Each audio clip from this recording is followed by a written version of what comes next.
Well, if it's Friday and it's time for another episode of the About Mansfield Consumer Advice Series, I'm your host, Steve Casillo. Appreciate you being here today.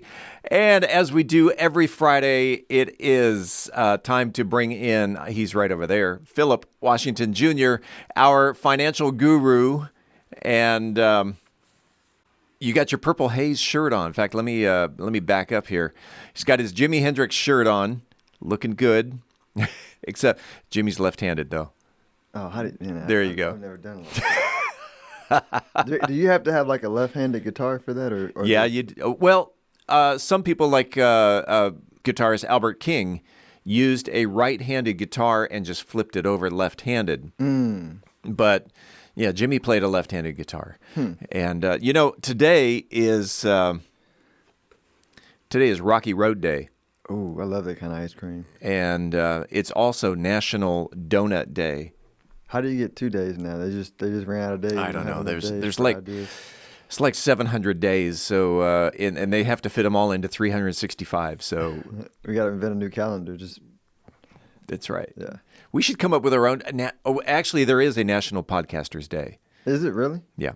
How about we come up with a National Mansfield Podcasters Day? I like that. Yes. Today we are talking about how much do I need in my emergency fund, and I would assume it's not a finite number. It's not an X amount of dollars or an X amount of months or what have you. It's not finite, is it? No, it depends, and a lot of people hate when somebody says it depends. It depends, right? But I find financial planning is two parts, right? It's art and it's science, and it's why a lot of people get frustrated because they want one answer that you can apply to 8 billion people, right? Yeah.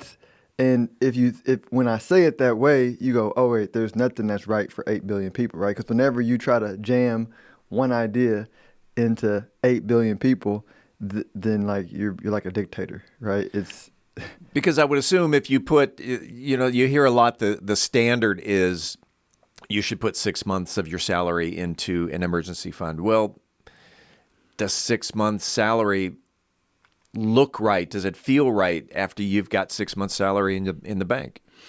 Yeah, and you hit it on the nail. I think everybody, and I don't know. I was talking with a friend yesterday, and he was talking about his trying to teach his kid who was like 5th grade, 5 years old, right? Kindergarten, yeah, 5 or 6 years old, and his kid was putting together a puzzle, and he would look at all the pieces, and then he would grab a piece, and then he would put it there, and he would grab another piece and put it in the right spot. But he had no quote unquote scientific method for how he was doing it. He was just putting it together on straight intuition. Yeah. And which is like feeling, right? He just felt where the puzzle piece was supposed to go.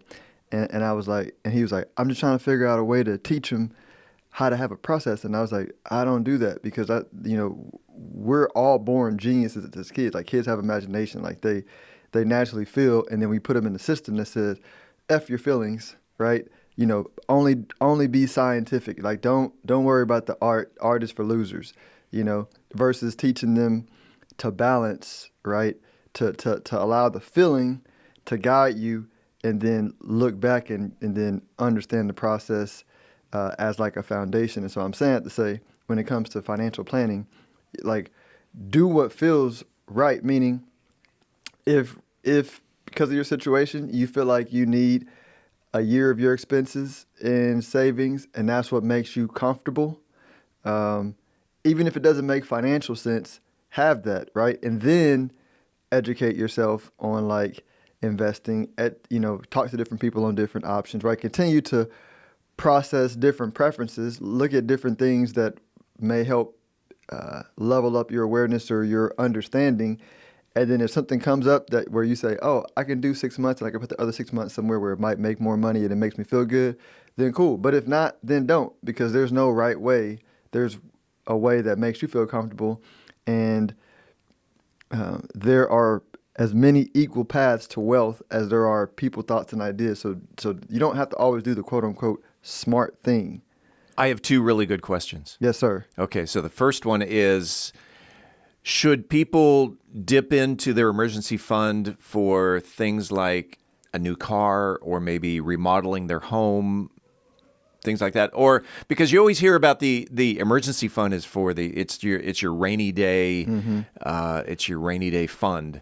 Well, all right. So Yeah. things like car or home remodeling, things like that, should you dip into your emergency fund? Yeah, and so that's also like a artistic pain type answers. Like, for example, ultimately, from my perspective, it's all like savings are all for things you need to buy in less than 5 years, right? I could probably qualify it as that and capture all the ideas. Like anything you need to spend your money on that's outside of the normal budget, that's less than 5 years, should be in some sort of cash or emergency fund. Now, how you divvy it up, like us personally, like we have our emergency fund is divvied up into like our maintenance fund, right? Which maintenance is maybe translates to most people as the emergency fund. So like if something breaks down or if we need to get a new car or something like that, that's out of the budget, like that comes out of the maintenance fund, right? And then we have the entertainment fund, right? And so that's not really emergencies, but that's like if we go on a trip, if there's something that we need to spend outside of the normal budget, that's for entertainment, then that goes there, right? Then we also have our tax fund, right? All of these are, emergency fund things, but from a categorical standpoint, it just helps me. I feel better separating it out. Some people may not, right? You just may have the number and you can spend how you spend, but that's where it goes. That's where like, maybe having somebody who is experienced as a wealth manager help you talk through. That's more reading like a good newsletter like wealthbuildingmadesimple.us, where you have different ideas that come along that you can take and choose to add to your plan and see which one feels right. But I think some advisors would call those buckets. Buckets. Dave Ramsey would call them envelopes. Mm-hmm. And it's just parsing out your money to different or allocating that money to different. My favorite would be the entertainment envelope or bucket. Mm-hmm. But I like that bucket too. Okay. Oh, I said I had two questions. So the second question is it possible, or how much is too much to have in your emergency fund?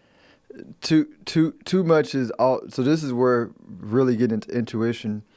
Too much is just trusting how it feels, because you'll know, right? It's like saying, how do you know when you want to get married? Like you'll just know. Yeah. So when it's too much is when you look and you go, man, I got way too much money in cash, right? Because what you know is telling you that, and what you feel are telling you together that, hey, man, like you got 2 years and you're comfortable with a year of cash, so you should probably entertain invest in this. But you'll know, right? At the very least, you'll have some inkling of saying, I know something is off. I know I feel like I got too much, but I don't know how much. I need more information, right? And then that's where like processing new ideas can help. Meaning like, that's why I'm always saying like, don't do what's smart. Like be open to all new ideas. It doesn't mean you got to take them, but like that's when you go look at new ideas. Oh, this person does this way. This person does this way. And then it's like a menu, right? If you got like a menu of food in front of you, you don't have to eat all the food. You can pick and choose which thing on the menu you want on your plate. Right. And so that's when you feel that, then I would like just start looking at different options and saying, oh, okay, this one feels where I am right now, right? And I think the thing that's important that some people don't do is once they set their plan in motion, they don't periodically review their options, right? So I like to I'm always looking around at different options, but at least quarterly, I would say, like review everything, look at your preferences, see if it aligns with your feelings, and then make adjustments. So when it comes down to the emergency fund, really it's intuition. What you feel is enough, not enough, too much. Intuition is genius. Like I feel like as a society, we don't use it like enough. All the geniuses use it. Like any area of your genius, because we all have a genius area somewhere. Any area where we say we're a genius, it's filling. Yeah. We just don't apply it to areas that we're not comfortable. You mentioned your newsletter. Tell the Mansfieldites about your newsletter. Yes, wealthbuildingmadesimple.us. It's a newsletter that I created for $200 a year, $25 a month, that I write my daily perspectives on there. It was a way where I'm not really taking that many more new clients on Stonehill Wealth Management unless you have a decent account size. But I wanted to put out detailed advice, processes, thoughts around what's going on in the world in a positive way. And this is an inexpensive way for anybody to get the information about it. And that's how they can also reach out if they have questions about finance? Absolutely. Wealthbuildingmadesimple.us. My subscribers can ask me any question and I will respond directly. That is Phillip Washington Jr. We do this every Friday morning right here on the podcast, and we run the video on YouTube or LinkedIn. We run the audio on your favorite podcast platform. Phillip, have a great weekend. Go eat some Rocky Road ice cream, and let's do it again next week.